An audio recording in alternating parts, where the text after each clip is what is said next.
day, if we're going to go with live free as long as it's safe to do so, fine. We've already lost the country. That's the loss right there.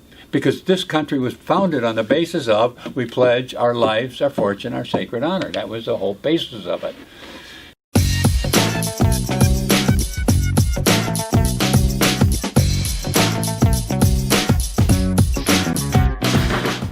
Good morning. You're back with Talking Racine with Mr. George Myers on my left. Morning. Mr. Jim Spodek on my right. Morning. And I'm Dr. Ken Jorgen. Good morning. And we're going to talk about Oppression.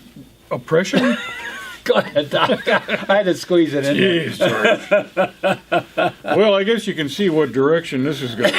But George wants to take it. George and Dottie are, I don't know. You guys are good friends, I guess, aren't you? Yeah. But Dottie Bowersox, who's the public health official here in Racine, public health administrator, came out with a statement in the Journal Times. She felt like it needed clarification what exactly she's going through and why she's doing what she's doing. And a lot of what she's doing is having an impact economically on small businesses here in Racine. And George, I know that's one of your favorite things, one of your things that touches your heart is small businesses. And it does us too. Because we've both been for small businesses. Yeah. And small business is the foundation of the economy of the country. I mean, the big ones get the spotlights because they open up a new line of automobile. But when you look at all the total number of new business, and a lot of them, they're hardly even counted because they're guys out painting houses or fixing cars or something in the backyard. Traditionally, it's been the rock bed or the bedrock of the economy. Yeah. But more and more, I mean, the mom and pop stores are being replaced by these big box stores. So it is shifting. Where you used to own a hardware store, now you're working for Menards. You know what I mean? I don't know. Well, true, there are fewer hardware stores. Okay. Yeah, we used to have about 6 hardware stores in Racine, and now we're down to 3. Yeah. But this is having a real impact. I mean, and we're losing one of the small businesses downtown coming up, and that is Robin's Roost. The little restaurant on the corner of Sixth and what Villa, is it? I think Villa? it's Villa. Yeah. A nice little restaurant. Yeah, and they're closing. And realistically, and they came out and said it was the 25% occupancy for the COVID restrictions, and they just couldn't make it. And I understand that they're coming into a poor part of the year, January, February. It's going to be a little difficult for them to operate, so they're pulling it in. And I think the quote was, "Why throw good money after bad?" Totally understand that. Yeah, and I don't have a problem. The problem with that is when that first domino goes, other ones don't feel as when you're in business, you don't want to be that failure. You worked hard for it, and you don't want to be the failure. But when the first one goes, and she did it, I thought very smartly.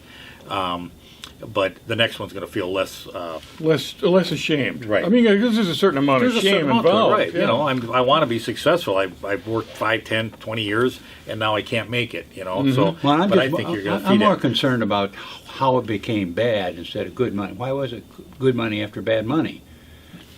Dottie Bowersox made it bad money. Yeah. Because otherwise, they'd still be in a business, and it'd be good money going for good money. We're gonna make this thing grow. Right. That would that nice little coffee shop there. There was no reason for it to be disappearing. I mean, they were running it well. They had good service. Yeah, good food too. Yeah, but is it a blimp? Is it something that says, "Gee, I should have stayed in business because 6 months from now it'll be back and we're going to be all right"? I think. Truthfully, I think businesses now are looking at this saying, is this going to be long term, and am I going to be able to survive this? To get out the other end, get out the other end. I mean, is this a blimp in my business cycle? But that's the big question. Yeah. That's my concern, is that this isn't just a blimp, because there's going to be a new virus next year, or this year. Yeah. In fact, there's already one this year. It's kind of considered a perversion or whatever you want, a change in the current one.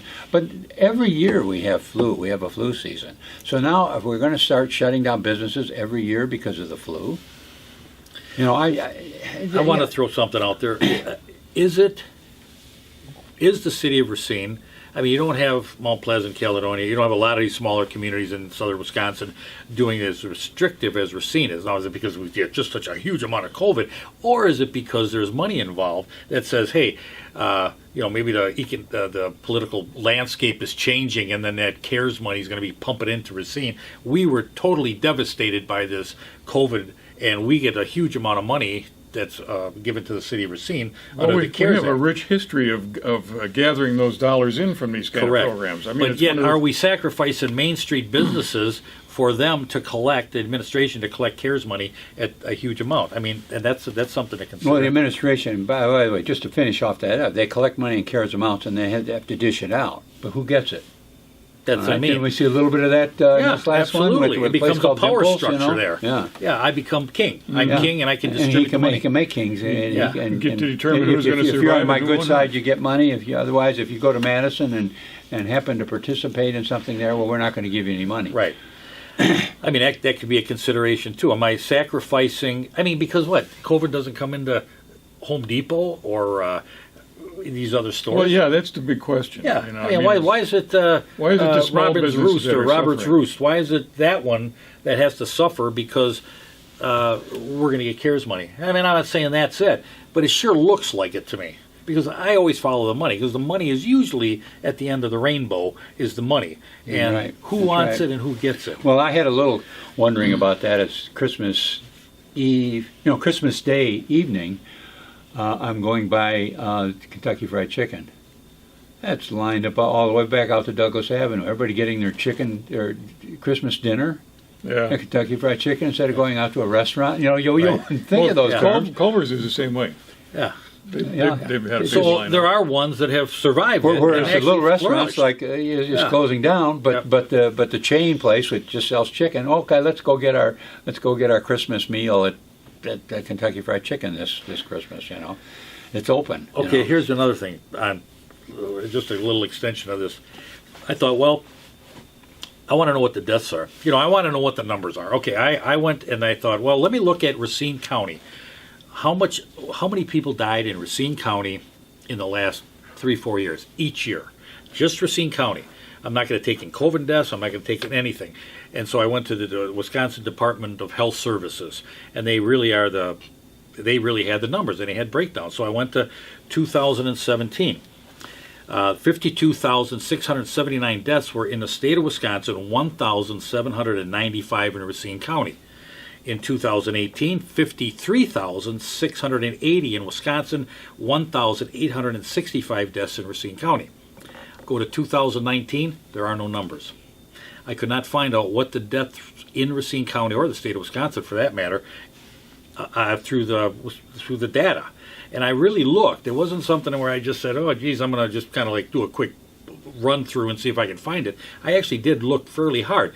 2020, I wanted to find out, you got a 6-month running total. I mean, those numbers are out there, but they're difficult to find. And why is that? Because I started to break down. Number one was heart disease. Now, we're talking back prior to COVID. 22% of the deaths were heart disease. 21% was cancer. 7% were unintentional injury, and the rest fell into all different categories. What year was that? That was 2017. 17. And 18 2 years was ago. Okay. Relatively the same way. I mean, the numbers were very, very close. In 2013 to 2018, there was a 6% increase in deaths in the state of Wisconsin. So you're talking maybe, 1% a year increase. So the death rate has increased in the state of Wisconsin over that period of time.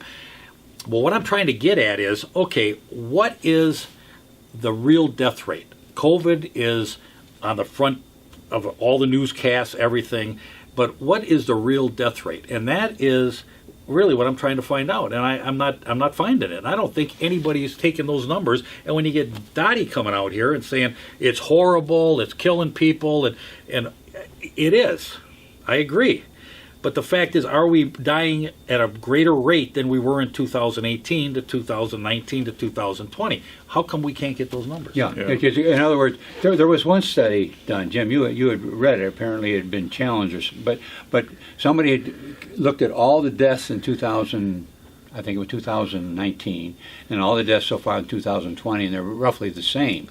It's just that the COVID has taken up a big percentage of those, so all the others have dropped down. So when you take the total number of deaths without COVID, and then you take the total number of deaths with COVID, you come up about the same amount. COVID's taken this big chunk, so the other deaths, from suicide and pneumonia and cancer, that type of thing, all dropped. So the question is it really affecting the deaths? To the degree of shutting down businesses to this degree. Yeah, and then well, that's the question that we're addressing here. Yeah, absolutely. I mean, well, if you're going to use that, then there's no excuse for it, because it's looking like all COVID. Yeah, COVID's come in. All it's doing is it's killing the same people that would have died anyway, but instead of doing it because of a heart attack, it's because of COVID. Supposedly. Or is it a scare tactic to a certain degree too, to say, okay, COVID, so we're able to, you want to go down some conspiracy rabbit holes, you can go all the way down those, and I'm sure people have. But it is a good control mechanism. It is a certain amount of it. It's putting a lot more people under Dottie Bowersock's auspices than were there before. I mean, people have always had to follow certain health inspections and things like that, but not to the point where you had to had your doors shut on you. Not to the point where you had to keep customers away and you had to lay off clientele. Not that much power. Here's another question. Looking back on all the people that have died, so on and so forth, really, would all of the measures that have been taken, if they hadn't been taken, what would have happened? That's the question. Yeah. I mean, the statistics of that one woman shows that. Well, what statistic of that one woman says, no, it wouldn't have made any difference. Well, one woman? I mean, she did the one study that she did. John Hopkins study, yeah. Oh, okay. But here's the thing. She was a presenter. It was a woman a presenter. I think I know the case you're talking about. Right. But again, we go back to we don't have the numbers. Now, let's just take a second here and just take a general swatch of society. You've got a certain amount of people that are just going to watch the news, hear it, and say, oh, gee, that's what it is. And they're not going to get too deep into it. And that's a majority of people. They're work world, and they can't get into the numbers, and they don't necessarily get into the numbers. But there's also the midwit, which I call them, because if you look in the Urban Dictionary under midwit, they're actually smart people. They're educated, maybe not high degrees of education, but those are usually the ones that can dig into numbers. They get the most practical understanding of things. Right, but you know what? The highly educated people, by actual test, by the way, their IQs go down. Right. But what I'm saying is that group of people have not either had the numbers or have not brought those numbers or done the digging in. When they get these numbers, there's our people out there that love numbers, and they go through it. We're not getting that. We don't get that out of the general society or the reporters or whatever. That group of people have been either silenced or have decided that it's good enough, I like what's happening, and we're going to allow it to happen instead of going in. But you know what? You don't have the numbers. And that's where I think is a real downfall of our administration in the state of Wisconsin. Those numbers should be readily available to anyone who wants to look at them and do their own comparison.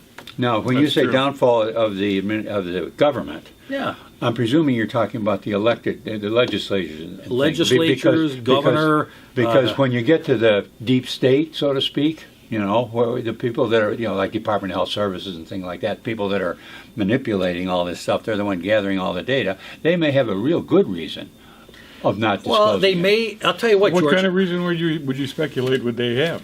To exert control over you. We want to make sure that you're living the right life. Well, you know what, George, I don't think it's necessarily the people that are in those services. When you go through it, I dug down there pretty deep, and I found that there were 2 people in the state of Wisconsin that had West Nile's disease. So, the statistics are there. I don't necessarily believe it's the departments. I believe that what the departments are, they're somewhat controlled. It's the same thing that's happening in Racine. You have an upper echelon that says to the department heads, we're going to keep that quiet. We're not going to do that. We're not going to give you this information, or that information isn't going to be released at this time. I think the same thing is happening with the state of Wisconsin numbers, because these numbers. Oh, who's controlling those numbers then? Well, who are you saying controlling? I don't know, George. I'm just saying. I think there is the medical profession has had something to do with that. We know that from the federal level. In other words, when it came to treating COVID, there was a period of time they didn't want the simple things coming out, like hydrochloroquine, hydrochloroquine coming out. And there were some other simple things, like you talked about vitamin D3 and zinc, because they wanted to make sure that we were going to spend a lot of money on the vaccines that came out. So we blocked the simple ones to make way for the big money people to come in and get, okay. There's some people that would trap the figures and not let them come out. Well, and push. Well, look at. Remember when I was trying to track the deaths between just Racine and Kenosha counties, just to do a comparative thing, and it got to the point where it reached a point where actually the death went down at one point. That's right. And at that point, I abandoned the project. I mean, you can't rely on the statistics. How can you base an opinion on them? That's exactly right. So what are we going to see now in 5 years from now when we look back at this? That's the big question. If it's just a blip, okay, we're okay. But I'm concerned it's not just a blip. There's an underlying principle here. It goes back to the 1776 and New Hampshire, places like that. You know, it's called live free or die, and that has basically been lost in this right now. Hey, I have friends that live in New Hampshire. It's right now. It is live free if you can do so safely. We're getting to the, or if you can afford it. We're getting, if you got enough money, you can do whatever the hell you want. Well, there's billionaires dying of the COVID. I mean, but they were free. They died free. Well, that's not the freedom I'm talking about. What I'm saying is that if we are going to go into this mode of it's better red than dead, that's an old 60s, 70s. Remember that one? Oh, yeah. Okay, which was completely contrary to what the founders said at the end of the Declaration of Independence, where they pledged their life, their fortune, and their sacred honor. It was all for the sake of freedom. That's what they were doing. And today, if we're going to go with live free as long as it's safe to do so, fine. We've already lost the country. That's the loss right there. Because this country was founded on the basis of we pledge our lives, our fortune, our sacred honor. That was the whole basis of it. So I mean, so when you say, is it a blip? Or is it something long term? No, it's been a long, steady decline. We'd have to talk to the people out there and find out. Just talk to people. Which way is it? Can you say Department of Homeland Security if you're talking about a reaction that restricts people's freedoms? Well, we can go. Like I say, we go down a lot of holes. Yeah, exactly. Exactly. All right. Well, speaking of holes. Let's move on to the big hole in everybody's pocketbook, taxes. We talked about this a little bit last week, and we've talked about it in the past, too. And you got some data here now about the real estate and property taxes out there. And this is just in North Bay. Right. Why are we focusing just on North Bay? Well, we got our mayor lives in North Bay. It's good to be king, apparently. We want to look at some assessments. The assessments went up in the City of Racine. We got a lot of discussion on emails. Everybody got their taxes right now. They got their taxes, and they went after and asked how the mayor's doing on his assessment. And we did bring up his assessment from, the home he lived in, or is living in, prior to him owning it, was assessed at around $800,000. His current assessment in 2020 is $440,000. So you do the math; it's a considerable drop. How long ago was the $800,000?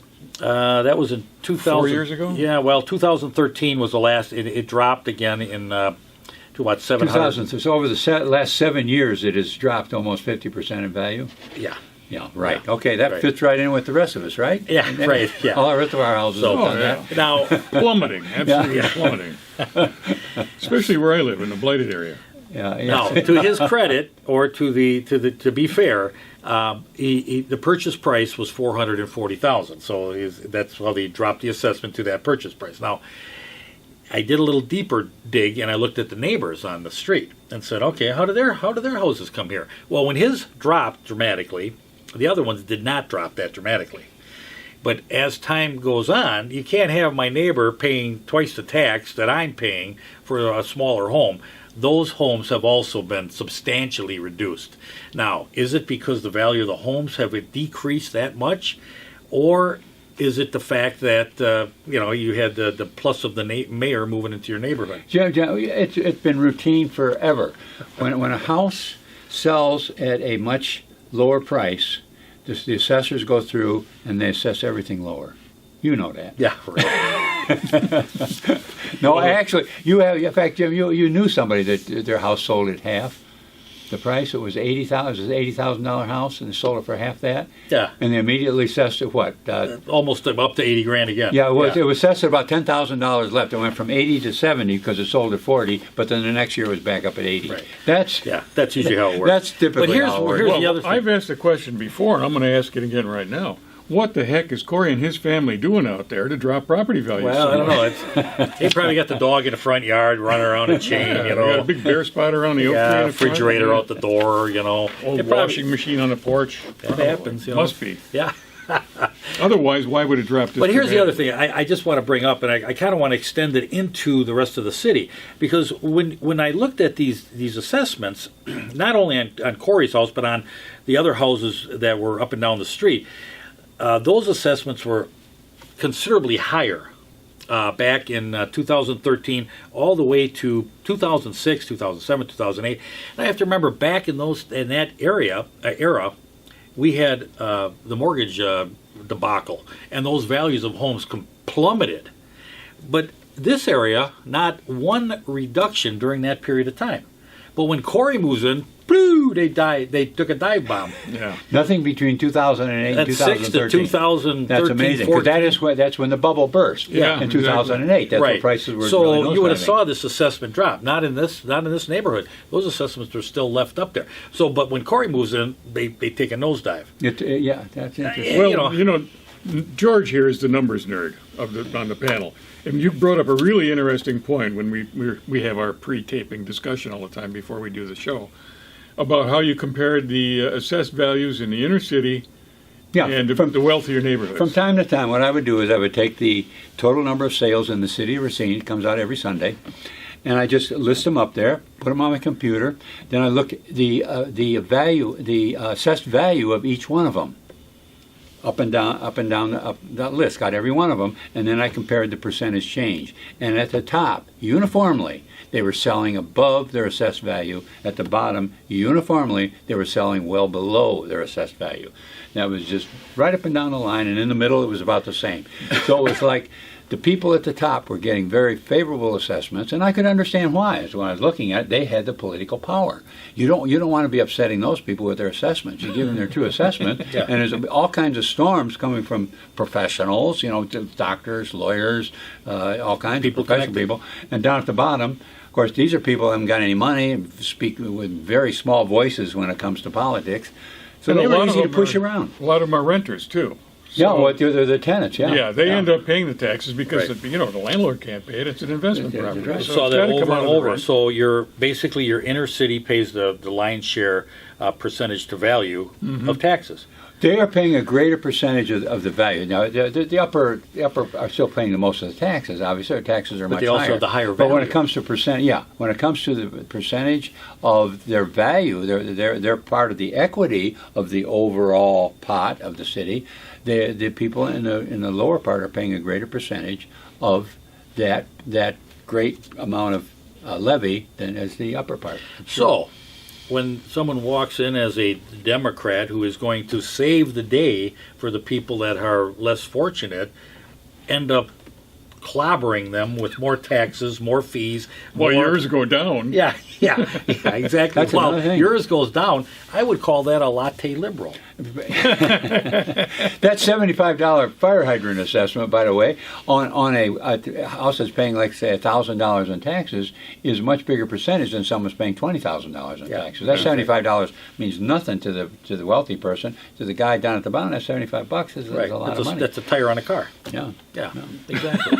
A couple tires. Yeah, you get a whole set for that, Jim. But here's the thing. But it does come down to where your lower economic strata of citizens pay the most, and they always have, and they continue to do it. That's always been the case. Even with the graduated income tax, you find that the people at the now they pay the most taxes. That's why you're poor. Yeah, that's true. But some of them, when you get to really way up there, you find out they're paying hardly anything. Yeah. I remember Nelson Rockefeller being nothing with Nelson Rockefeller, where he hadn't paid any taxes, and he was very embarrassed, so he thought he better go out and pay. He paid $50 or something. Well, how about Warren Buffett? I mean, he was complaining that his secretary was actually paying more taxes than he was. Yeah. He said, that ain't fair. It's just the way politics works. But this whole if you don't educate yourself in this, as far, especially if you are struggling, and you have to take the time, you have to educate yourself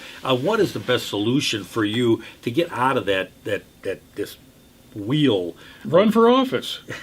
We've been looking for people to run for office for You forever. need somebody out there who's actually going to put this on the doorstep of a lot of constituents in these neighborhoods to understand you're paying the biggest chunk of taxes, even though you keep telling you we're saving you, but we're saving you with money that comes in that we dole out to you. As long as government controls you in this little town, I mean, you watch it happen.